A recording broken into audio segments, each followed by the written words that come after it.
माता की, भारत माता की, वंदे वंदे, भारत के वीर सैनिकों की, भारत के वीर सैनिकों की। ऑपरेशन सिंदूर की सफलता के उपलक्ष्य में एक संवाद वीर सैनिकों के साथ इस कार्यक्रम के अवसर पर मंच पर आसीन अभी जिनको आपने सुना, उत्तराखंड राज्य के सैनिक कल्याण मंत्री और जिन्होंने अपने जीवन में सेना की सेवा करी, आदरणीय गणेश जोशी जी, सचिव सैनिक कल्याण श्री जितेंद्र चौधरी जी, स्टेशन कमांडर सब एरिया ब्रिगेडियर आर.एस. थापा जी, air marshal DS. Rawat ji, rear admiral OP. Singh ji, ओ.पी.एस. Rana उन्होंने बोला था ना, Om Prakash Singh Rana ji, lieutenant general A K. Singh ji, brigadier NS. Bisht जी, ब्रिगेडियर अमृतलाल जी, lieutenant general TDS. Rawat ji, जो उत्तराखंड सरकार के पूर्व मंत्री भी रहे हैं, ब्रिगेडियर बहल साहब और सभी वरिष्ठ हमारे सैनिक अधिकारीगण, सेना के सभी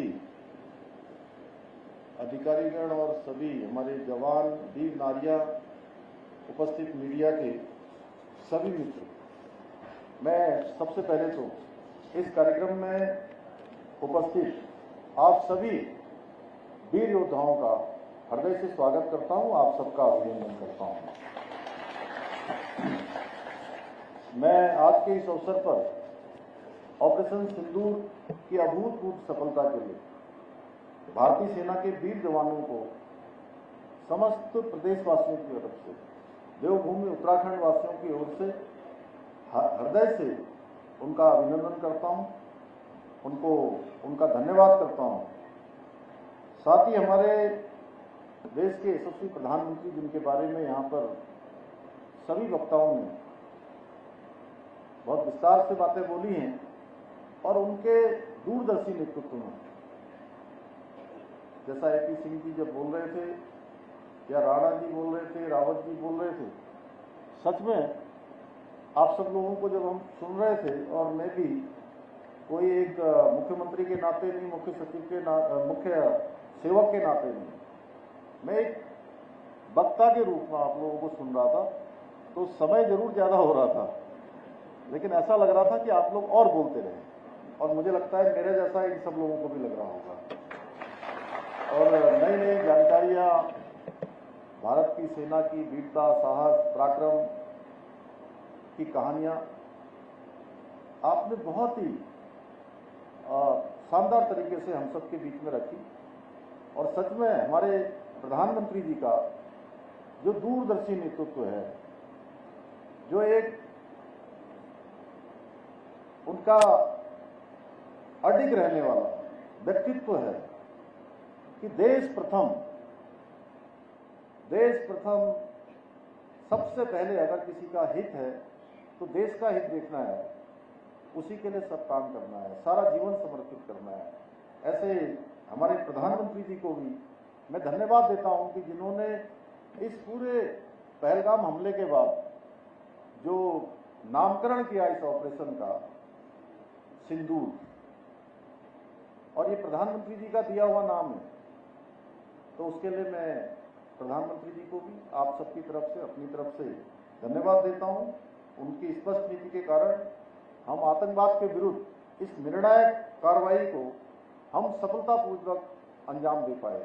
हमारे देश की सेनाओं ने विजय प्राप्त की। ये मेरा सौभाग्य है कि मुझे आप सभी के बीच आज इस कार्यक्रम में रहने का सौभाग्य प्राप्त हो रहा है। हाँ, ये बात जरूर थी कि आज का दिन मेरा व्यस्ततम दिनों में से एक दिन है, लेकिन मैं सच बताऊं तो आप सबके बीच में जब भी कोई ऐसा अवसर आता है, गणेश जोशी जी बताते हैं, उनका विभाग बताता है, या आप सबकी तरफ से भी कोई बात आती है तो मैं इस अवसर को कभी भी जाने नहीं देता हूं। हर संभव मेरा प्रयास रहता है कि मैं अपने परिवार के बीच में आऊं, क्योंकि मेरा भी जीवन बचपन से सेना के साथ ही जो है आगे बढ़ा है। सेना से बहुत सारी चीजें जीवन में सीखने को मिली हैं। ऑपरेशन सिंदूर की ऐतिहासिक सफलता के उपरांत मेरे मन में भी ये इच्छा थी कि हमारे वीर जवानों के सम्मान में एक विशेष कार्यक्रम का आयोजन किया जाए, जिससे आप सभी से प्रत्यक्ष रूप से भेंट हो सके और जो हमारी पराक्रमी सेना है उसके अद्वितीय साहस शौर्य के प्रति अपनी कृतज्ञता व्यक्त करने का एक शुभ अवसर प्राप्त हो सके। और इस अवसर पर मैं आप सभी को अपनी ओर से सैल्यूट करता हूं और सम्मान प्रकट करता हूं। मैं आप सभी को सैल्यूट करता हूं कि आप सबके साहस से, समर्पण और त्याग के कारण आज कोई दुश्मन भारत की ओर आंख उठाने की हिम्मत नहीं कर सकता है।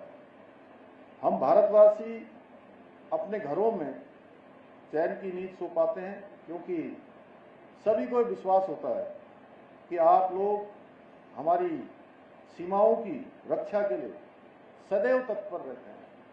चाहे -डिग्री का तापमान हो, धूप हो, बरसात हो, कैसा भी मौसम हो, उसकी परवाह न करते हुए हर क्षण और हर पल आप देश को समर्पित करते हैं। भाइयों बहनों, ऑपरेशन सिंदूर में हमारे पराक्रमी के सैनिकों ने अप्रतिम शौर्य, अद्वितीय त्याग, अटूट समर्पण की जो एक अद्वितीय मिसाल पेश की है, उसको आने वाली पीढ़ियों को हमेशा इस ऑपरेशन सिंदूर से प्रेरणा मिलती रहेगी। 22 अप्रैल को जो पहलगाम में हमला हुआ कायरतापूर्ण, जिस प्रकार से एकदम से ऐसा लगा कि देश के अंदर कुछ ठहर सा गया, वो बहुत कायराना हमला था और पूरे देश को झकझोर करके रख दिया था। उस आतंकी हमले का जवाब देते हुए प्रधानमंत्री जी के नेतृत्व में ऑपरेशन सिंदूर ने अभूतपूर्व कार्यवाही करते हुए इसको अंजाम दिया गया और आतंकी और उनके आकाओं को ये स्पष्ट रूप से समझा दिया कि भारत की बेटियों के सिंदूर की ओर आंख उठाने वालों का क्या परिणाम होता है, किस प्रकार भारत की सेना कर सकती है, किस प्रकार भारत एक्शन कर सकता है। ये 7 मई की रात को जब पूरा देश सो रहा था हमारे रणबांकुरों में, और जैसा शुरुआत में ही हमारे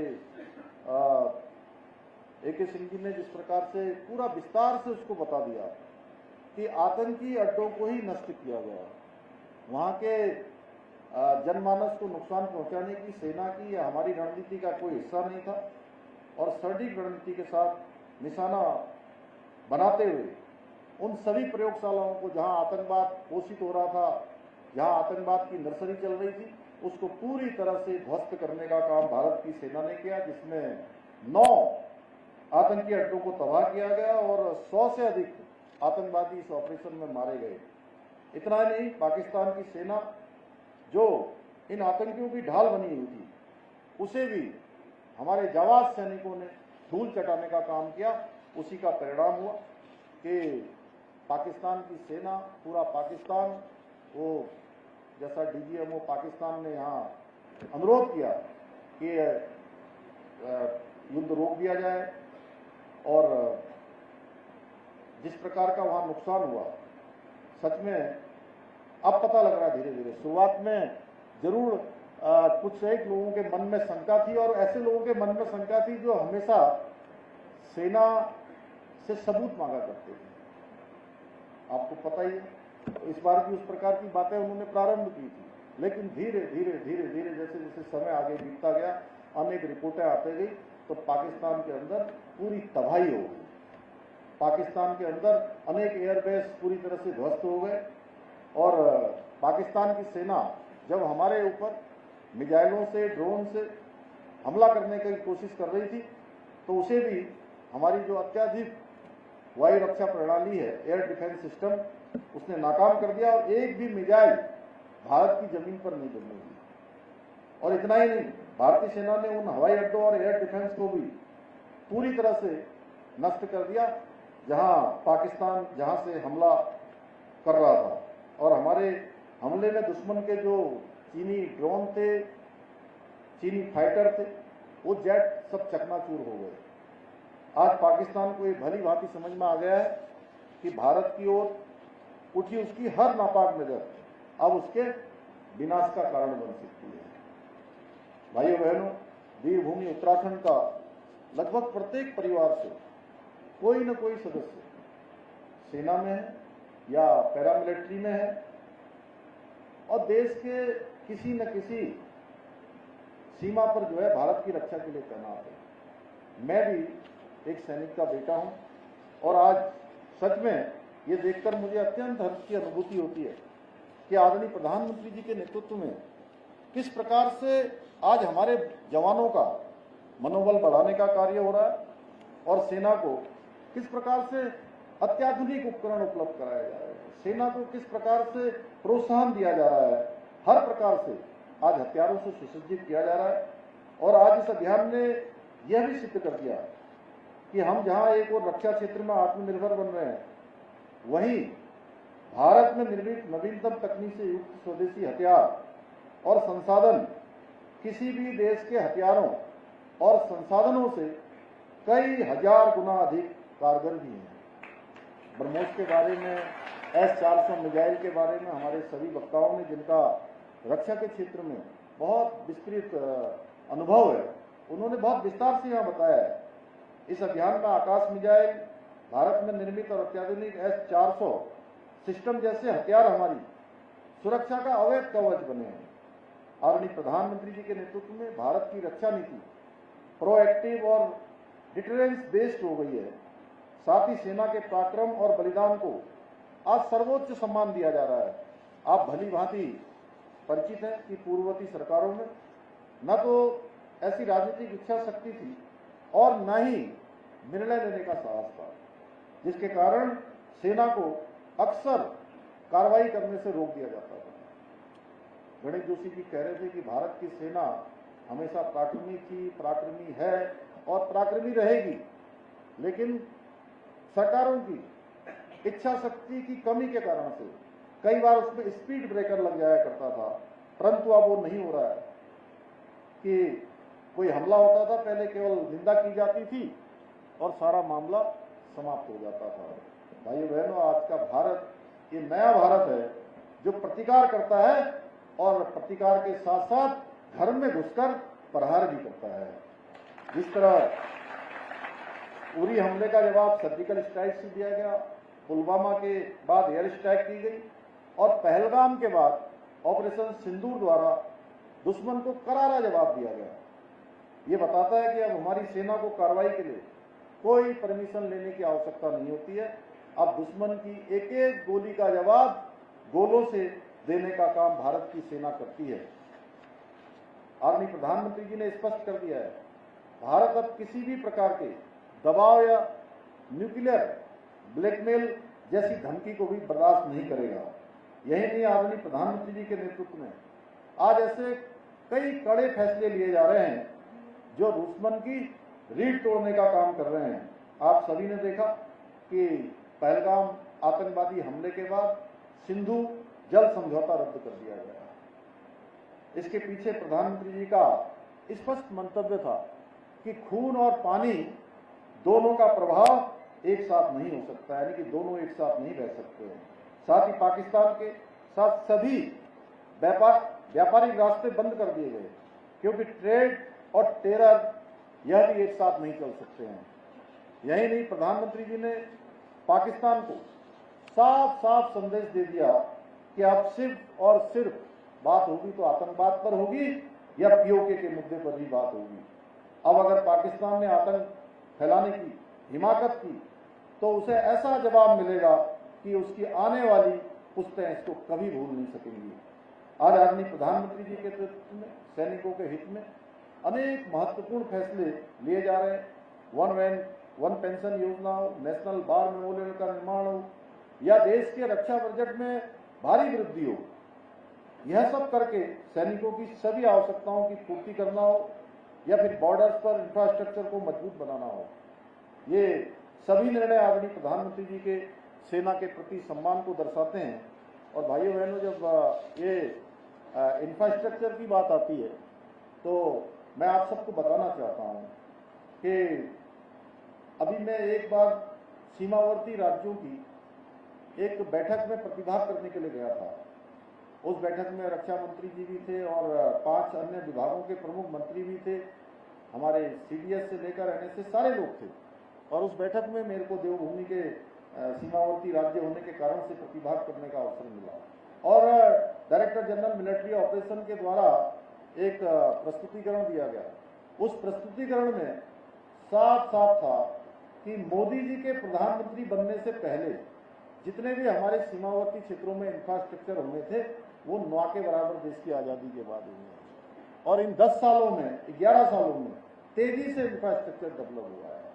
आप यही देखिए, हमारे यहाँ उत्तराखंड में मैं चाहे आज हमारा माड़ा गांव हो जिसको देश का पहले अंतिम गांव कहा जाता था, आदरणीय प्रधानमंत्री मोदी जी वहां आए और उन्होंने माड़ा गांव को, जिसको अंतिम गांव कहा जाता था, उसको पहले गांव की संज्ञा वहां दी। नेलोंग जादौन जो 1962 में खाली करवा दिए गए थे, उन गांवों को अब फिर से बसाने का काम प्रारंभ हुआ है। अभी एक बड़े दल को माननीय प्रधानमंत्री जी ने हरसिल मुखवा से हरी झंडी देकर उन गांवों तक जाने के लिए रवाना किया। इसी प्रकार जौलिंगकोंग आदि कैलाश जाने वाले मोदी जी पहले देश के प्रधानमंत्री हैं और उसी के पास अब कैलाश मानसरोवर यात्रा भी कोविड के बाद बंद हो गई थी, वो इस बार फिर से प्रारंभ हो रही है जून माह से। तो पहले लिपुलेख था, अब न्यू लिपुलेख तक रोड जा चुकी है। हमारे सेना के लोग जानते होंगे, सभी लोग जानते हैं और वहां से हम सीधे कैलाश के दर्शन भी कर पाएंगे। भाइयों बहनों, वो सड़क भी कई साल लग गए, वो बन ही नहीं पा रही थी क्योंकि इच्छा शक्ति की कमी थी, इच्छा शक्ति न होने के कारण से। और मैं केवल उत्तराखंड की बात कर रहा हूँ, लेकिन वो तो जो प्रेजेंटेशन था वो पूरे देश का था, नॉर्थ ईस्ट के राज्यों का भी था। तो मैंने देखा कि किस प्रकार से रेलवे का इंफ्रास्ट्रक्चर बढ़ा है, सड़कों का बना है, अन्य प्रकार के जो इंफ्रास्ट्रक्चर है वो बने हैं। तो ये इच्छा शक्ति प्रधानमंत्री जी की थी, इसीलिए ये सब काम आगे बढ़ा है। भाइयों बहनों, और मोदी जी के मार्गदर्शन में हमारी राज्य सरकार भी सैनिकों के लिए और उनके परिवारों के कल्याण के लिए पूरी तरह से प्रतिबद्ध है। हमारी सरकार ने, अभी गणेश जोशी जी ने बताया कि सच में किसी की जान की कोई कीमत नहीं होती है और सेना हमारे लिए हमेशा सर्वोच्च सम्मान की बात रही है। श्रद्धा और लोगों का विश्वास हमारी सेना पर हमेशा से रहा है और यहाँ राज्य में जो अनुग्रह राशि उनके आश्रितों को उनके शहादत के बाद मिलती थी, उस राशि को हमने इसीलिए 10 लाख रुपए से बढ़ाकर 50 लाख रुपए कर दिया गया है। इसमें 50 लाख रुपए की धनराशि हो गई, वहीं परमवीर चक्र से लेकर मेंशन इन डिस्पैच तक की सभी वीरता पुरस्कारों से अलंकृत सैनिकों को दी जाने वाली एक मुश्त तथा वार्षिकी राशि में भी अभूतपूर्व हमने वृद्धि की है। इसके साथ ही हमने बलिदानियों के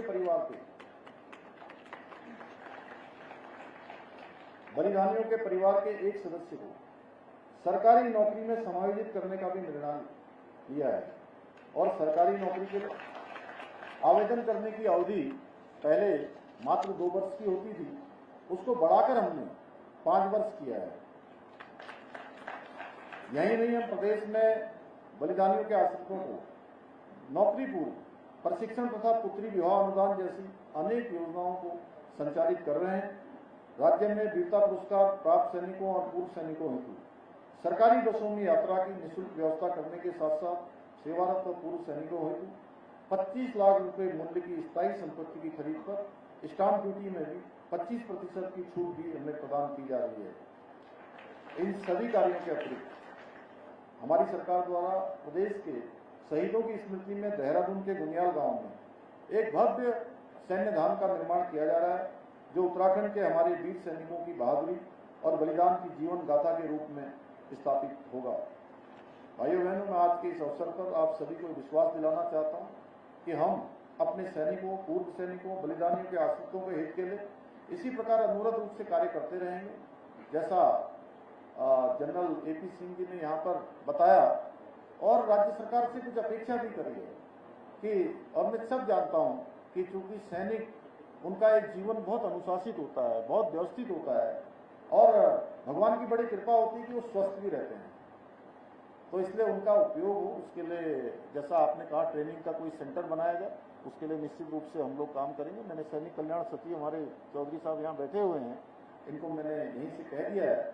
और हम ये भी चाहते हैं कि जो है, चूंकि हमारा ये जो राज्य है ये दो अंतर्राष्ट्रीय सीमाओं से लगा हुआ राज्य है, सैनिक बाहुल्य प्रदेश है, तो बहुत दिनों से मैं एक दिन वैसे ही सोच रहा था कि 47-48 की बात होती है, कब्बालियों के रूप में पाकिस्तानी सेना आ गई, 1962 में चीन के साथ युद्ध हुआ, 65 में पाकिस्तान के साथ हुआ, युद्ध में बांग्लादेश अलग हुआ, उसके बाद कई सारे ऑपरेशन देश के अंदर चलाए गए और शांति सेना भी वहाँ श्रीलंका भेजी गई, कारगिल का युद्ध हुआ जिसकी 98-99 की बात आपने करी यहाँ से, तो उसके बाद लंबा समय हो गया, 71 के बाद लंबा समय हो गया कि जो मॉक ड्रिल इत्यादि होती थी जिसमें सिविल के लोगों को भी सम्मिलित किया जाता था, उनको ट्रेनिंग दी जाती थी, वो थोड़ा सा मुझे लगता है कि उसको फिर से विस्तार देने की जरूरत है।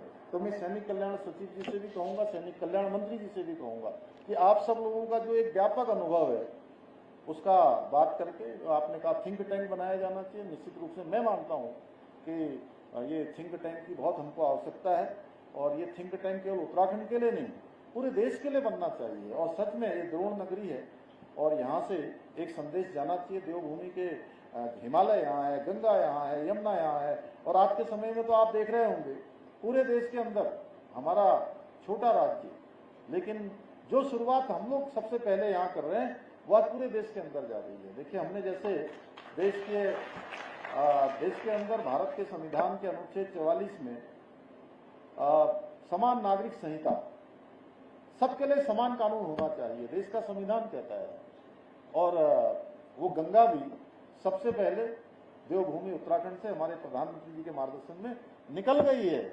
इस 27 जनवरी 2025 से देवभूमि उत्तराखंड में समान नागरिक संहिता का कानून लागू हो गया है।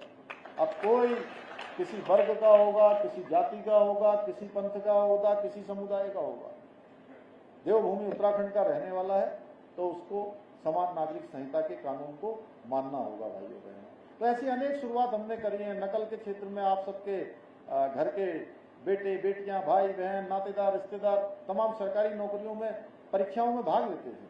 आपने देखा होगा कि पहले के समय में आए दिन यहाँ नकल की बातें आती थी कि आज ये नकल हो गई, ये पेपर लीक हो गया, पेन ड्राइव से नकल हो गई, नकल माफिया हावी हो गए, पेपर कैंसिल हो गया, और जो योग्यता, क्षमता, प्रतिभा और अच्छी योग्यता रखने वाले उनका चयन नहीं होता था। चयन ऐसे लोगों का हो जाता था जो नकल माफियाओं से सांठगांठ करते थे, पेन ड्राइव से नकल करते थे, पर्चा लीक करवाते थे, नकल माफियाओं के साथ सांठगांठ कर रहते थे।